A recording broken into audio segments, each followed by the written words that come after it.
प्रभु जी, अब हम अपने आसन पर आ गए हैं और आश्रम से बाहर जाना बहुत कम हो पाता है अब, और आपसे संवाद का समय भी कम ही मिल रहा है।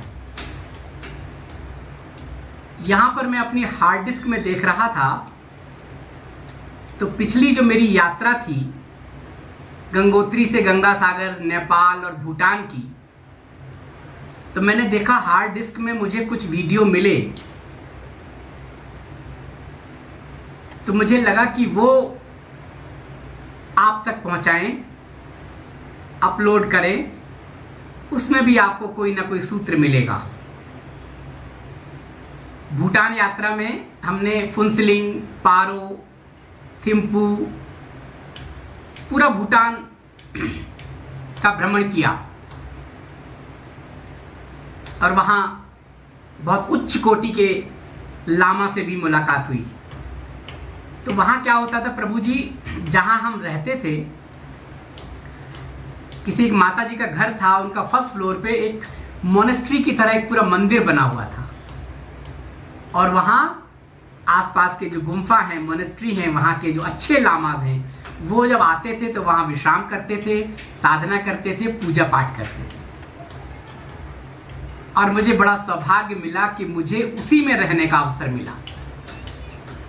तो दिन में तो प्रभु जी भ्रमण करते थे, चर्चा होती थी, सत्संग होता था, और रात में जब मैं वहां बैठता था तो किसी न किसी विषय पर बात करता था अपने से जुड़े लोगों के लिए। उसमें 3 या 4 एपिसोड हैं भूटान के, तो मैं एक एक करके अपलोड करूंगा, आप उसे देखें। उसमें भी आपको कोई ना कोई सूत्र मिलेगा, आपको लगेगा कि आपके कुछ प्रश्न हैं, उसके आपको उसमें उत्तर मिलेंगे, ऐसा मुझे विश्वास है। होता ये प्रभु जी के जब हम फॉरवर्ड करके देखते हैं ना, तो सूत्र निकल जाता है। पिछले 3 वीडियोस देखे हमने, उसका एवरेज टाइम था 10 मिनट, आधे घंटे से ज्यादा के वीडियो हैं, लेकिन एवरेज 10 मिनट का मतलब कुछ लोगों ने पूरा देखा, कुछ लोगों ने फॉरवर्ड कर करके देखा। तो ये जो भूटान के वीडियो हैं, आज मैं इसका एक पार्ट अपलोड कर रहा हूं। आप इसको जब भी समय मिले एक बार पूरा देखें, तो आपको उसमें कोई ना कोई सूत्र मिलेगा, आपको लगेगा कि इससे आपकी शंकाओं का समाधान भी होगा।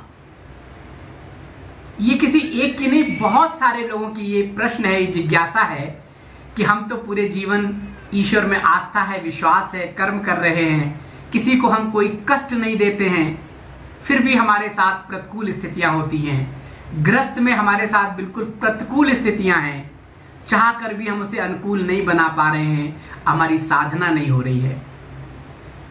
और ये भी विचार आता है कि देखो बाकी लोग कैसे कैसे कर रहे हैं, आसुरी वृत्तियों में जी रहे हैं और फिर भी बहुत आनंद ले रहे हैं, ऐश्वर्य का जीवन जी रहे हैं। तो हमारा क्या है? फिर हम कहते हैं कि हमारा भाग्य है, हमारी अपनी किस्मत है। हम अपनी किस्मत को दोष देते हैं, अपने भाग्य को दोष देते हैं, लेकिन प्रभु जी ये सब हमारे ही कर्मों का परिणाम है। भाग्य जो है हमारे ही कर्मों का संचित रूप है, जो प्रारब्ध के रूप में आता है। और ये वीडियो आप देखेंगे, पूरा देखेंगे, तो आपको इसमें समझ में आ जाएगा कि जब हम अपने आप को समझ लें, जब हम अपने स्वरूप को समझ लें, तब समझ लो हम ईश्वर को भी समझ सकते हैं। अपने को जान लिया, अपनी आत्मा को जान लिया, तो परमात्मा को जान लिया, और परमात्मा को जान लिया तो हमारे अंदर धैर्य, आत्मविश्वास और प्रभु के प्रति अटूट आस्था बनी रहेगी।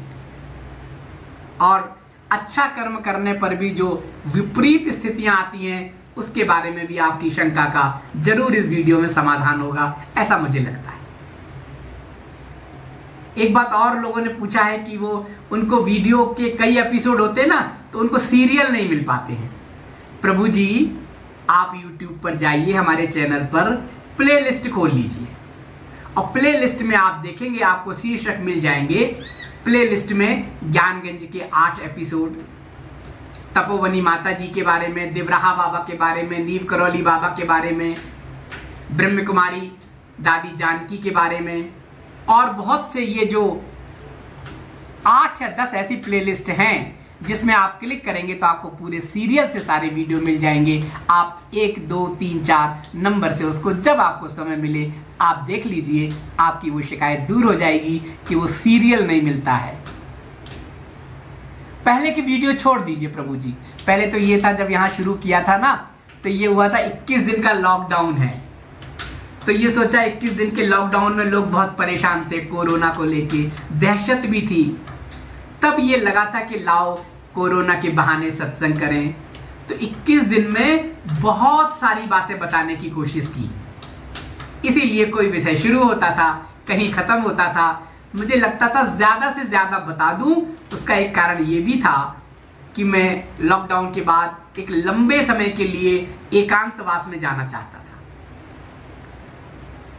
तो मुझे लगा कि मैं तो लंबे समय के लिए एकांतवास में चला जाऊंगा, और मैं जब जाता हूं प्रभु जी तो जाता हूं, किसी को कोई संपर्क नहीं रहता। तो लगा एक बार जब ये शुरू ही हुआ है तो लाओ सारा ज्ञान जो भी संत महात्माओं से मिला है आपको दे दूं। कोरोना के बहाने भी जो सत्संग हुए उसमें भी वही ज्ञान की बातें हैं, और आने वाला दशक के जो संकेत मिल रहे थे तो सोचा लाओ वो भी बता दूं ताकि आप सजग हो जाएं, भयभीत ना हो। और जो भविष्यवाणी थी आने वाले दशक की, जो आप देखेंगे, वो फिर बाबा जी ने मना कर दिया। बाबा जी ने उन एपिसोड को बीच में ही रोक दिया कि बस इतना ही है, इतने से समझ लो, अपने को समझ लो, अपने परिवार को समझ लो, अपने बच्चों को समझ लो, आने वाले समय के संकेत को समझ लो और अपने आप को व्यवस्थित कर लो। और क्या करें क्या ना करें उसमें सब बताया है।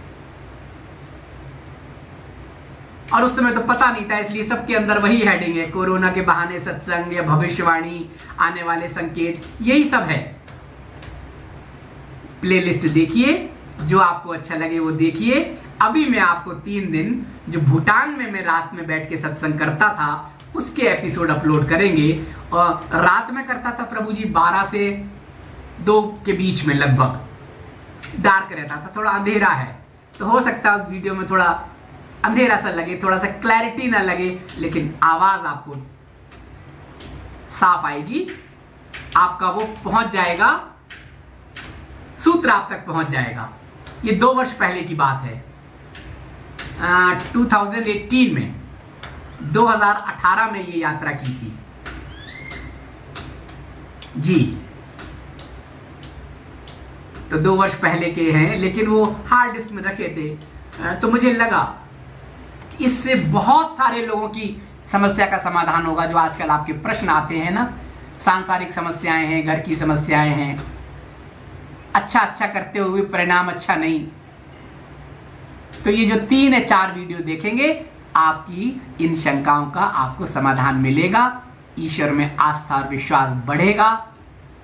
कर्म कीजिए, पुरुषार्थ कीजिए, कमल की तरह रहिए। बहुत लोग कहते हैं क्या करूं, घर में अनफेवरेबल स्थितियां हैं, कैसे उनसे उठे। कमल बन जाइए, कमल की तरह, घर में रहते हुए भी, सबके बीच रहते हुए भी सबसे अलग।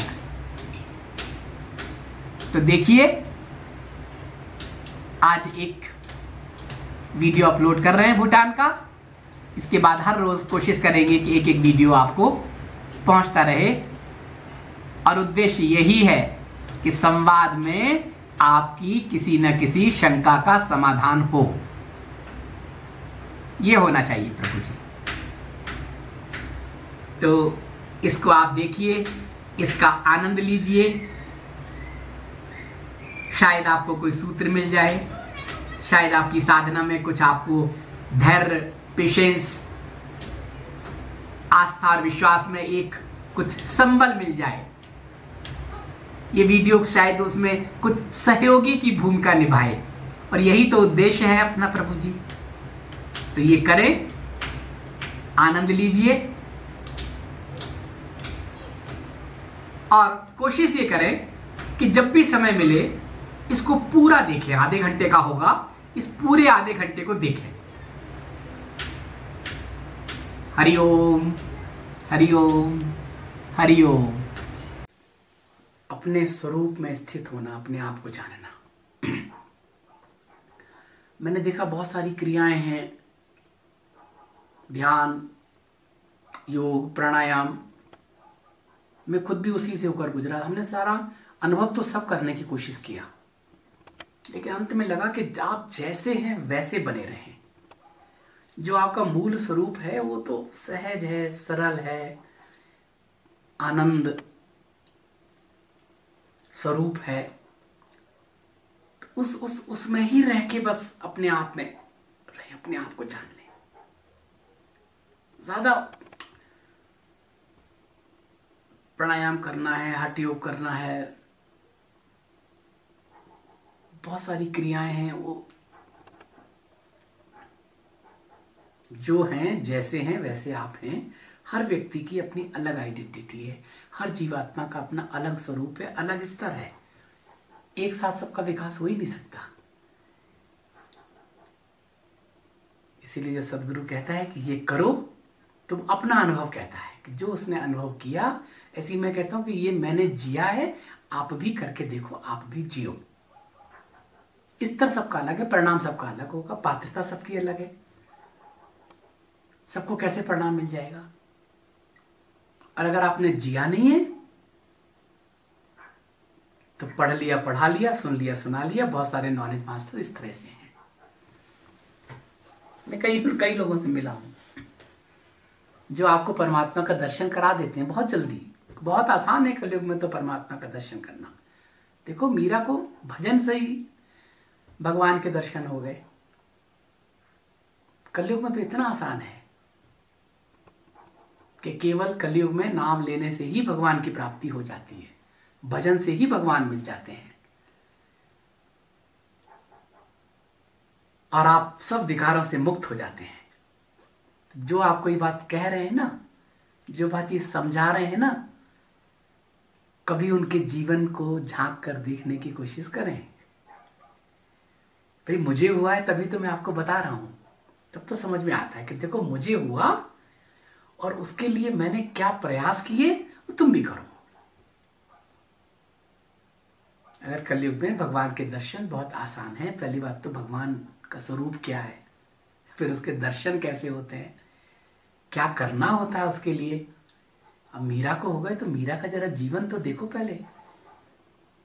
जो आपको बता रहे हैं उनको तो नहीं हुए, अगर उनको हो गए होते तो उनका स्वरूप ही दूसरा होता कुछ।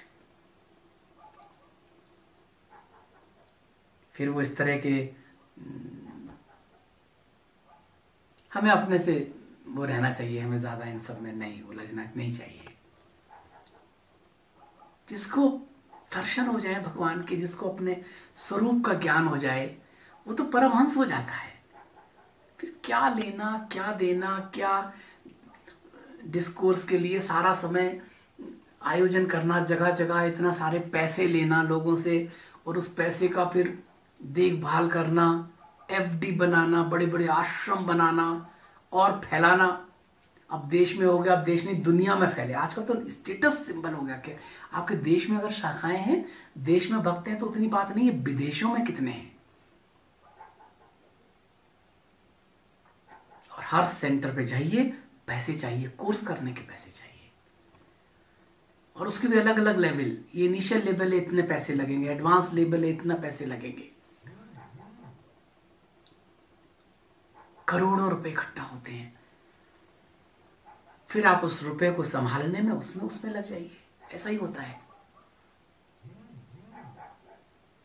तो प्रभु जब ज्ञान देते हैं, आपके प्रारब्ध कर्म उदय होकर आपको शक्ति देते हैं, तो फिर माया टेस्ट भी लेती है।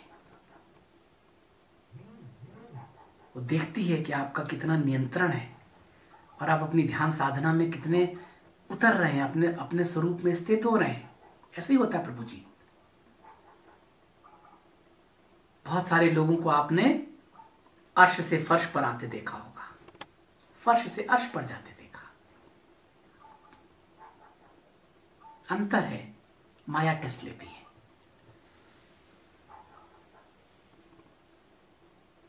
मैंने देखा है कुछ संतों के मैं साथ रहा हूं, 30 साल पहले मैंने उनको जिस रूप में देखा और अभी देख रहा हूं तो बहुत अंतर आ गया।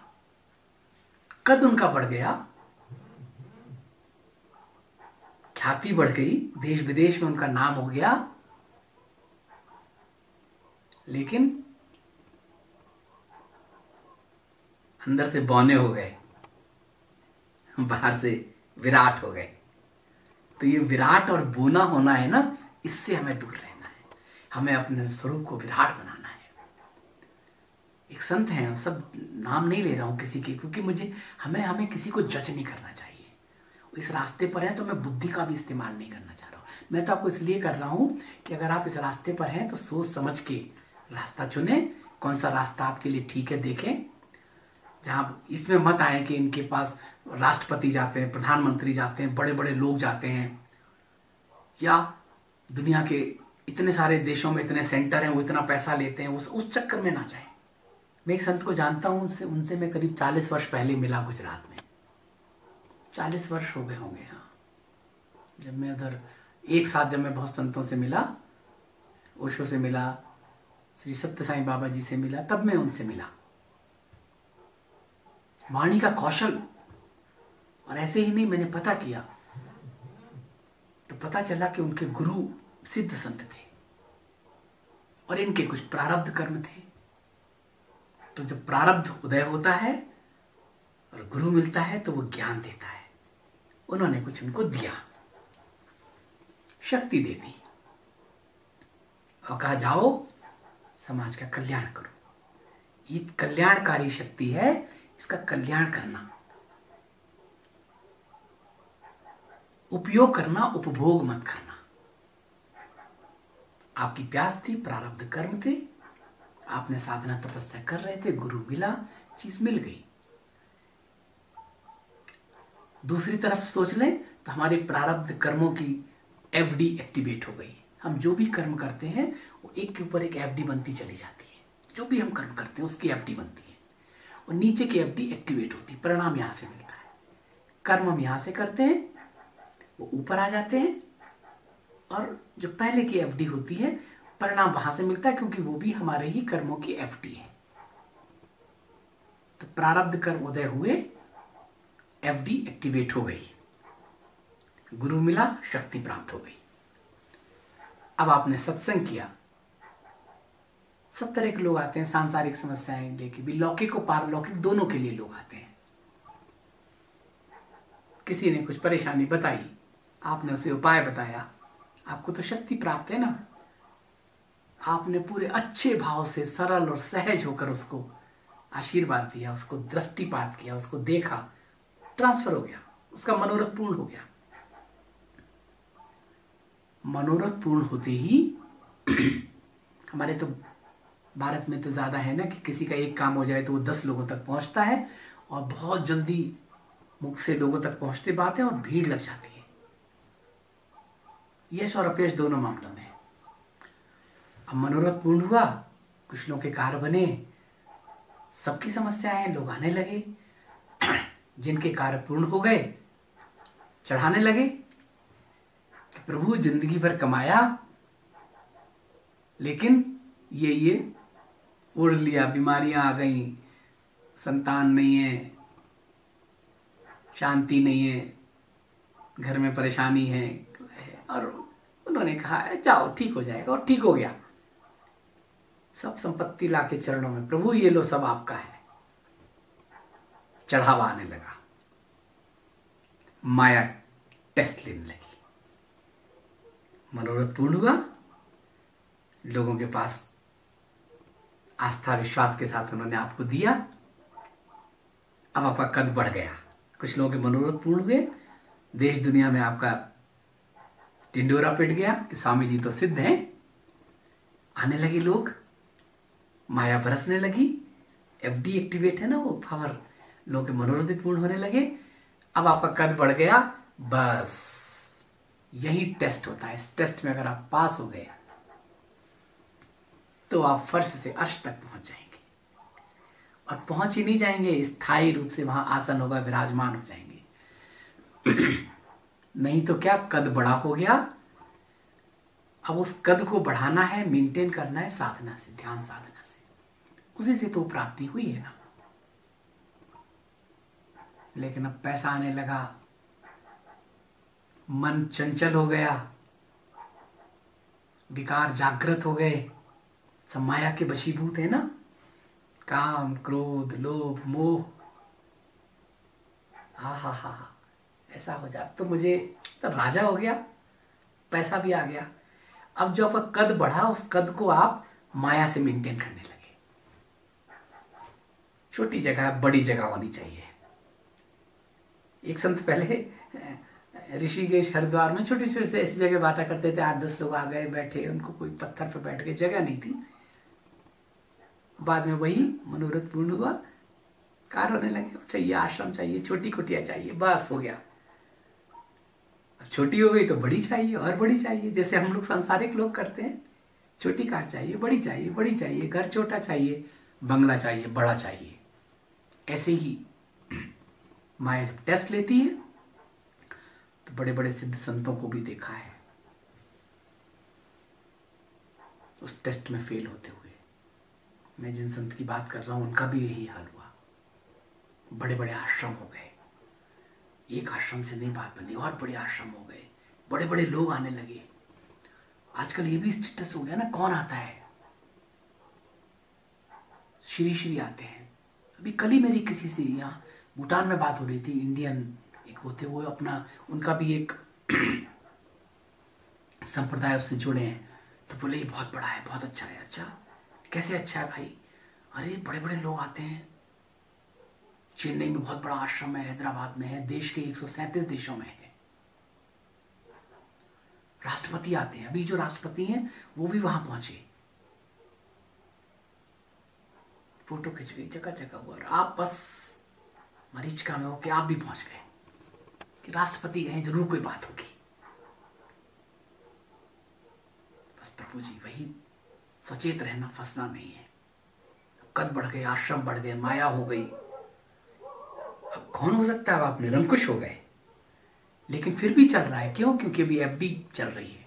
एफडी तो एग्जॉस्ट होगी ना, उसमें जितना पैसा है वो तो आपका है ना, आप ही के कर्म है ना। और अब आपने कर्म शुरू कर दिए विकारों से युक्त, काम हावी हो गया, क्रोध भी है, लोभ भी है, पूरा समय कद को जो है माया से मेंटेन हो रहा है। बड़े बड़े लोग आ रहे हैं, डर भी नहीं है। आप कुछ भी कर लो, कौन बोलेगा? सब हमारा, सत्ता हमारा, सत्ताधीश हमारे। साधना, अब साधना की क्या जरूरत है? बढ़ गया बड़ा आश्रम, बड़े लोग, सेवादार, सब धीरे धीरे जब वो अपने सारे कर्म विकारों वाले शुरू कर दिए, एफडी तो बन रही है ना, ऊपर लग रही है ना, और जैसे ये एफडी खत्म हुई प्रभु जी, और दूसरी एक्टिवेट हुई आपके कर्मों की, क्रियमान कर्म जब संचित होके आ गए और ये खत्म हो गई, तो प्रायश्चित करने का भी मौका नहीं मिलेगा। बहुत लोगों को देखा है हमने अपने जीवन में, अर्श से फर्श पर आते हुए। लोग पूछते हैं ऐसा क्यों, तो मैं आपको बता रहा हूं क्यों। ऐसा नहीं है कि वो कोई सब बनावटी मुखौटे लगा के ही जी रहे हों। आसान थोड़ी है कि किसी की सभा में लाखों लोग इकट्ठे हो गए और जो बात कह रहे हैं सम्मोहन, उनके एक एक शब्द में इतना आकर्षण। और इन्हीं लोगों की बात कर रहा हूं मैं जो अर्श से फर्श पर आए हैं। इनके जीवन में कितने लोगों का जीवन बदल गया है, इनके उपदेशों से, इनकी कथाओं से, इनके विचारों से, अच्छी अच्छी बातें करते हुए। सत्संग कर रहे हैं, बड़े संत हुए। वो प्रारब्ध एफडी है ना, प्रारब्ध था, शक्ति गुरु से मिली थी। वाणी विलास तो बाद में हुआ, पहले वाणी थी, सरस्वती थी। कितने लोगों के जीवन बदल गए, लेकिन आप उस धरोहर जो आपको मिली थी उसको आप रख नहीं पाए, संभाल नहीं पाए, उसको साधना भूल गए, माया से कद बढ़ाने लगे, तो बाद में ये स्थिति हो गई।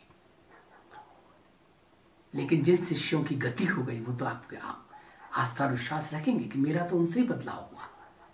भले ही उनकी कोई गति हो, लेकिन शिष्य की गति हो गई।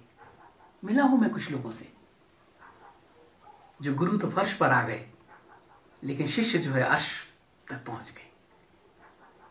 पूछे उनसे तो श्रेय देते हैं उन्हीं को, कहते जो भी हो इनका टेस्ट है, लेकिन मुझे तो उन्हीं से ज्ञान मिला, मेरे तो व्यसन उन्हीं से दूर हुए, मेरे तो काम क्रोध लोभ मोह के विकारों में सामंजस्य उसी से हुआ।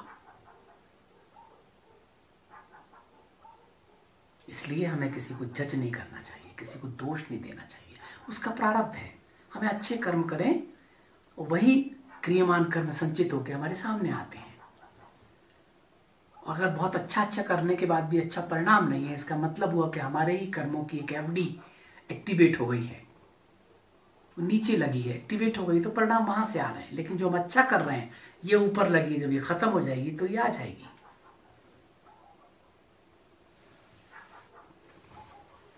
और अच्छा हो रहा है, लेकिन हम कर्म सब ऐसे कर रहे हैं,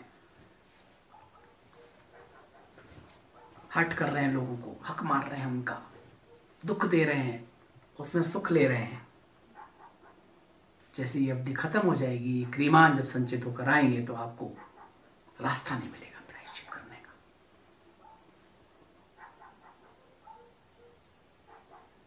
बहुत लोगों के ऐसे जीवन में होता है, मेरे पास बहुत लोग ऐसे आते हैं,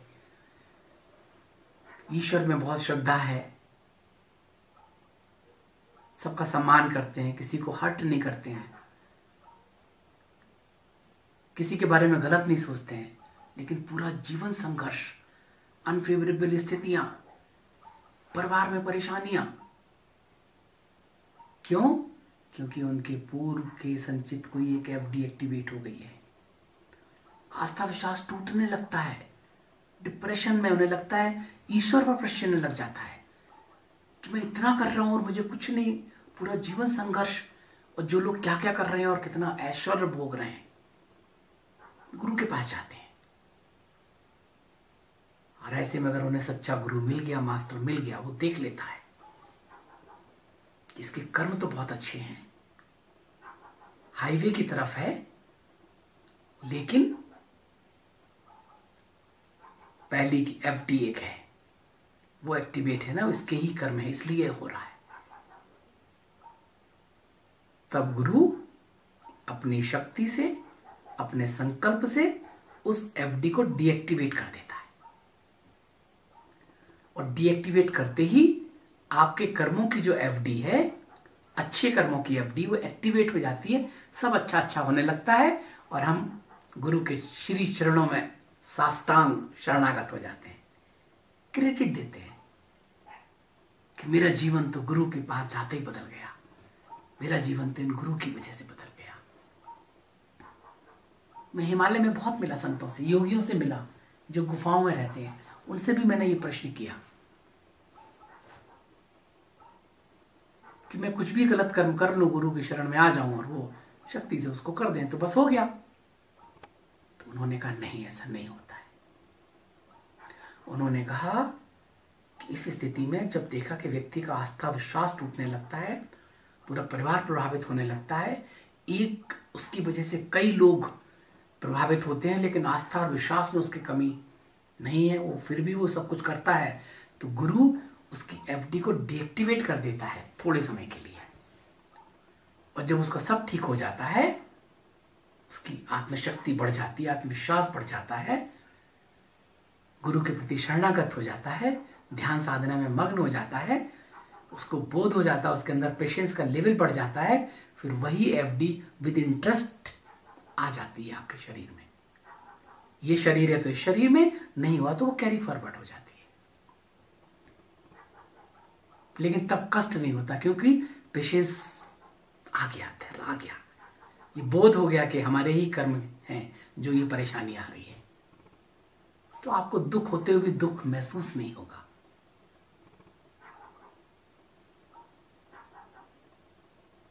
ये है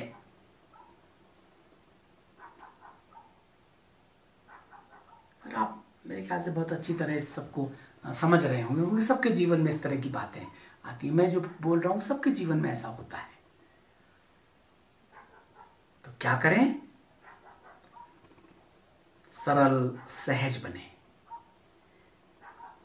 जीवात्मा का मूल स्वरूप है सहज, सरल, आनंद से सराबोर। वही आपको बनना है। वो आपके आचरण में आना चाहिए, वो आनंद दिखना चाहिए, मुखौटे में नहीं। मुखौटे आप कितनी देर तक लगा सकते हैं? बहुत से लोग मुखौटों में घूमते हैं। मुखौटे भी जरूरी हैं, ऐसा नहीं है कि नहीं जरूरी। मुखौटे जरूरी नहीं होंगे तो आप समाज के नियमों का पालन नहीं कर पाएंगे। आप माता पिता के सामने जाते हैं तो एक दूसरे मुखौटे में बात करते हैं, बच्चों से दूसरे से बात करते हैं, पत्नी से दूसरे रूप में बात करते हैं, बेडरूम में दूसरी तरह से बात करते हैं, समाज में अलग तरीके से बात करते हैं। सबको अलग अलग रूप में, सब लोग आपको अलग अलग रूपों में देखते हैं। लेकिन जो स्वार्थ से वशीभूत होकर जो वैसे मुखौटे लगाते हैं, वो थोड़े समय में उनका आचरण सामने आ जाता है। क्योंकि उनके आचरण, किसी के भी अगर आपको देखना है तो उसके आचरण से उसे परखें। 1 दिन, 2 दिन, 3 दिन में कभी ना कभी तो उसकी असलियत सामने आ ही जाएगी। कब तक आप मुखौटे से जीते रहेंगे? तो सहज और सरल बने। सहज और सरल बनने के लिए जंगल में जाने की जरूरत नहीं है, घर से भागने की जरूरत नहीं है, एकांत में जाने की जरूरत नहीं है। ये सब थोड़े समय के लिए ठीक है। आप जाते हैं वहां की एनर्जी में, वहां के एकांत में, वहां के वातावरण में जब आप बैठते हैं तो आप अपनी निगेटिविटी आपकी खत्म हो जाती है, वहां की पॉजिटिव एनर्जी आपके ऑरा से आबद्ध हो जाती है। और जब लौट के आप आते हैं तो आप फिर उसी में रम जाएं, उसी में बढ़ाएं, उसी में वो करें। सत्संग सुनने जाएं तो जो संत ने बताया है, सदगुरु ने बताया है, उसको लाके फिर अपने घर में उसको प्रैक्टिस करें, उसे अपने आचरण में लाएं। हिमालय में साधना करें, कहीं जाएं, एकांतवास में जाएं, मौन रहें, लेकिन जब लौट के आए तो उस क्रिया को आगे बढ़ाएं, नहीं तो फिर वैसे के वैसे हो जाएंगे। और अपने स्वरूप में स्थित रहें, सरल सहज जो है बस